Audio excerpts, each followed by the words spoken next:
گرامی قدر سامعین، محبت کے اسباب پر گفتگو ہوگی۔ یہ بات آپ جانتے ہیں کہ محبت کی نہیں جاتی بلکہ محبت ہو جاتی ہے، اور محبت ہو جانے کے کچھ اسباب ہوتے ہیں، کچھ صفات اور خوبیاں ایسی ہوتی ہیں جن کی وجہ سے آدمی کسی سے محبت کرنے کے لیے مجبور ہو جاتا ہے۔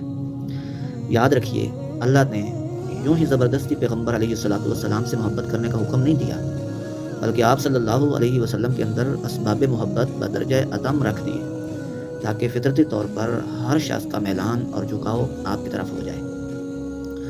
چنانچہ پہلا سبب محبت کا جمال ہے، یعنی خوبصورتی۔ قدرتی طور پر ایک خوبصورت چیز اپنی طرف دل کھینچ لیتی ہے اور انسان اس پر فریفتہ ہو جاتا ہے۔ آپ صلی اللہ علیہ وسلم کو اللہ تعالیٰ نے اتنا جمال اور خوبصورتی عطا فرمائی کہ اپنی ساری مخلوقات میں سے اجمل اور احسن آپ ہی کو بنایا۔ ایک مرتبہ چاند کی 14ویں رات تھی، آسمان پر پوری آب و تاب کے ساتھ خوبصورت چاند بدر کامل چمک رہا تھا۔ روئے زمین کا چپا چپا اس کی نورانی کرنوں سے روشن تھا۔ ایک صحابی حضرت جابر رضی اللہ عنہ کو خیال آیا کہ آج میں کیوں نہ اس کا موازنہ اپنے محبوب حضرت محمد مصطفیٰ صلی اللہ علیہ وسلم کے رخ انور سے کروں۔ آج میں دیکھوں تو صحیح کہ آسمان دنیا کا یہ چاند زیادہ خوبصورت ہے یا والضحیٰ والا چہرہ زیادہ خوبصورت ہے۔ چنانچہ وہ حضور صلی اللہ علیہ وسلم کی تلاش میں نکلے۔ دیکھا کہ آپ صلی اللہ علیہ وسلم مسجد نبوی کے کچے صحن میں سرخ دھاریوں والی یمنی چادر اپنے اوپر لپیٹے بیٹھے ہیں۔ حضرت جابر رضی اللہ عنہ نے پوری توجہ کے ساتھ دونوں کا موازنہ کیا، کبھی آسمان کی طرف دیکھتے، کبھی زمین کی طرف۔ بالآخر وہ یہ فیصلہ کرنے پر مجبور ہو گئے کہ فَإِذَا هُوَ أَحْسَنُ عِنْدِي مِنَ الْقَمَرِ، کہ آپ صلی اللہ علیہ وسلم کا رخ انور مجھے چاند سے بھی زیادہ خوبصورت نظر آیا۔ تو گرامی قدر سامعین، اگر حسن و جمال وجہ محبت بن سکتا ہے تو پھر کیوں نہ آپ صلی اللہ علیہ وسلم سے محبت کی جائے۔ اور دوسرا سبب محبت کا کمال ہے، یعنی اگر کسی شخص کے اندر کوئی کمال یا کوئی مایہ ناز خوبی پائی جائے تو اس کی وجہ سے بھی دل اس کی طرف مائل ہوتا ہے اور اس سے محبت کرنے کو جی چاہتا ہے۔ اللہ تعالیٰ نے پیغمبر علیہ الصلوۃ والسلام کے اندر وہ کمالات اور باطنی خوبیاں یکجا کر کے رکھ دیں جو تمام انبیاء کو تقسیم کر کے دی تھی۔ کمالات علمیہ، کمالات عملیہ، کمالات اخلاقیہ، غرض ہے کہ ہر لحاظ سے اللہ تعالیٰ نے آپ صلی اللہ علیہ وسلم کو مجموعہ کمالات بنا دیا۔ کسی نے کیا خوب کہا کہ جہاں کے سارے کمالات ایک تجھ میں ہیں، تیرے کمال کسی میں نہیں مگر دو چار۔ اور اسی طرح علامہ بوصیری رحمہ اللہ گزرے ہیں، فرماتے ہیں فاق النبیین فی خلق وفی خلق ولم یدانوہ فی علم ولا کرم وکلہم من رسول اللہ ملتمس غرفا من البحر او رشفا من الدیم منزہ عن شریک فی محاسنہ فجوہر الحسن فیہ غیر منقسم، کہ آپ صلی اللہ علیہ وسلم خلقت اور اخلاق میں تمام انبیاء پر بھی فوقیت لے گئے، اور دیگر انبیاء کرام علیہم السلام نہ ان کے علم کو پہنچ سکے نہ کرم کو۔ وہ سب انبیاء آپ ہی کے خوشچی ہیں، جیسے دریا سے ایک چلو یا بارش سے ایک بوند۔ آپ صلی اللہ علیہ وسلم اپنے کمالات اور خوبیوں میں شراکت سے منزہ اور مبرہ ہیں۔ آپ کا کوئی شریک نہیں ہے اخلاق میں، حسن میں، خوبیوں میں۔ آپ صلی اللہ علیہ وسلم کے اندر جو جوہر حسن ہے وہ ناقابل تقسیم ہے۔ گرامی قدر سامعین، اگر کسی کا کمال پھر وجہ محبت بن سکتا ہے تو آپ صلی اللہ علیہ وسلم سے زیادہ ساری مخلوق میں کوئی باکمال نہیں ہے۔ اس لیے بھی آپ صلی اللہ علیہ وسلم اس بات کے حقدار ہیں کہ آپ صلی اللہ علیہ وسلم سے دلی محبت کی جائے۔ اور تیسرا سبب محبت کا احسان اور اتصال ہے۔ اگر کوئی شخص کسی کے ساتھ بھلائی یا احسان کرے تو فطرتی طور پر اس سے محبت ہو جاتی ہے۔ کہتے ہیں الانسان عبد الاحسان یا عبید الاحسان۔ اسی طرح اگر کسی کے ساتھ قربت، تعلق اور واسطہ رہے تو اس سے بھی لازماً محبت ہو جاتی ہے۔ پیغمبر علیہ الصلوۃ والسلام تو محسن انسانیت ہیں، اپنی امت کے لیے انتہائی شفیق اور مہربان ہیں۔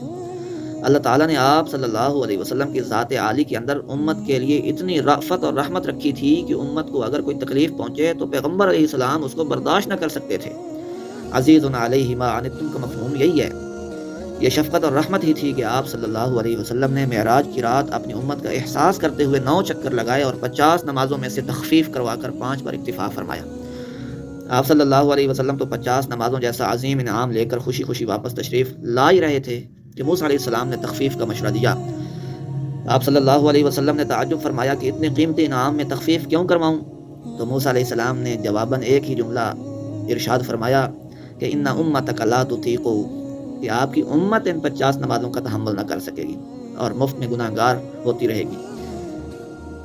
چنانچہ اپنی امت کا ذکر سن کر آپ صلی اللہ علیہ وسلم 9 دفعہ بارگاہ الہی میں حاضر ہوئے اور تخفیف کروا کر 5 نمازوں پر اکتفا فرمایا۔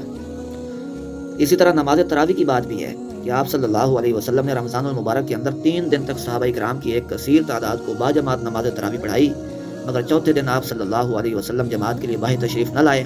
صحابہ کرام نے درخواست کی تو آپ صلی اللہ علیہ وسلم نے ارشاد فرمایا کہ یہ نماز اللہ تعالیٰ کو انتہائی پسند ہے۔ رمضان المبارک کا مہینہ ہو، رات کا وقت ہو، باجماعت نماز ہو، نماز میں تلاوت قرآن ہو، صحابہ کرام جیسی عظیم ہستیاں مقتدی ہوں، امام الانبیاء حضرت محمد الرسول اللہ امام ہوں، بھلا وہ نماز اللہ کو محبوب کیوں نہ ہوگی؟ آپ صلی اللہ علیہ وسلم نے چوتھے دن جماعت نہ کروانے کی وجہ یہ بتائی کہ کہیں اللہ تعالیٰ تمہارے اوپر یہ نماز فرض نہ کر دے۔ میں اور آپ تو یہ فرض نبھا لیں گے، ہو سکتا ہے بعد میں آنے والے لوگ اس فرض کو نہ نبھا سکیں، اس لیے یہ نماز فرداً پڑھو۔ تو گرامی قدر سامعین، اس واقعہ کے اندر بھی اگر غور کیا جائے تو آپ صلی اللہ علیہ وسلم کی اپنی امت کے لیے شفقت اور رحمت صاف نظر آ رہی ہے۔ جب آپ ہمارا اتنا احساس فرمائیں تو پھر ہمیں آپ سے سچی محبت کرنی چاہیے۔ اسی طرح پیغمبر علیہ الصلوۃ والسلام کا اپنی مخصوص دعا اپنی امت کی شفاعت کے لیے سنبھال کر رکھنا بھی آپ کی رافت اور رحمت کا عظیم ثبوت ہے۔ اللہ تعالیٰ نے اپنے فضل و رحمت سے ہر نبی کو ایک مخصوص دعا عطا فرمائی کہ جب بھی تمہارے اوپر کوئی مشکل وقت آئے اس دعا کا حوالہ دے کر مجھ سے جو مانگو گے میں دے دوں گا۔ یقیناً انبیاء کرام علیہ السلام کی اکثر دعائیں قبول ہوتی ہیں، مگر اس خاص دعا کی اللہ تعالیٰ نے ضمانت دے دی ہے کہ میں یہ ضرور قبول کروں گا۔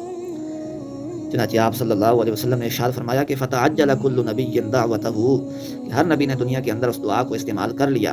حضرت آدم علیہ السلام سے لے کر حضرت عیسیٰ علیہ السلام تک تمام انبیاء نے مشکل اوقات میں اس دعا کو استعمال کر لیا ہے۔ تو گرامی قدر سامعین، غور فرمائیں، کیا نبی اکرم صلی اللہ علیہ وسلم پر کوئی مشکل وقت یا مشکل اوقات نہیں آئے تھے؟ یقیناً آپ صلی اللہ علیہ وسلم پر اور آپ کے صحابہ پر انتہائی کٹھن حالات آئے۔ 13 سالہ مکی دور میں آپ پر کتنے مشکل حالات آئے۔ پھر طائف کے سفر پر غور فرمائیں، آپ پر کتنے مظالم ڈھائے گئے۔ مدینہ منورہ کے 10 سالوں میں کیا کیا حالات نہیں آئے۔ صرف جنگ احد کی مشکلات پر غور فرمائیں کہ جب آپ پر چاروں طرف سے دشمن نے شدید حملہ کیا، اس حملے میں آپ کا ہونٹ کٹ گیا، دندان مبارک شہید ہو گئے، چہرہ لہو لہان ہو گیا، مگر آپ صلی اللہ علیہ وسلم نے پھر بھی اس دعا کو استعمال نہیں فرمایا۔ غزوہ خندق کے موقع پر کتنے سنگین حالات سے آپ صلی اللہ علیہ وسلم اور صحابہ کرام دوچار ہوئے۔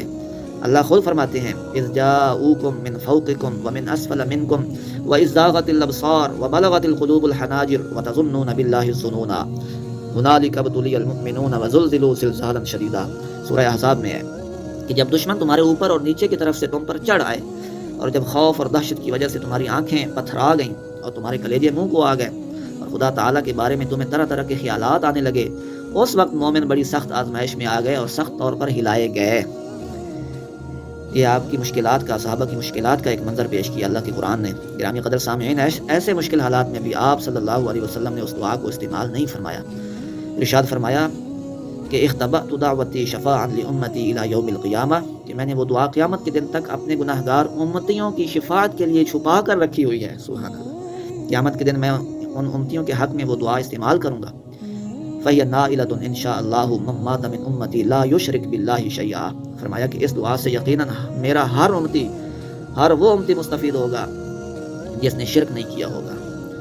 گرامی قدر سامعین، جب آپ صلی اللہ علیہ وسلم کا ہمارے ساتھ یہ رویہ، یہ سلوک، یہ شفقت، یہ رحمت، یہ احسان، یہ اتصال ہے تو پھر ساری مخلوقات سے زیادہ محبت کے حقدار بھی یقیناً آپ ہی ہیں۔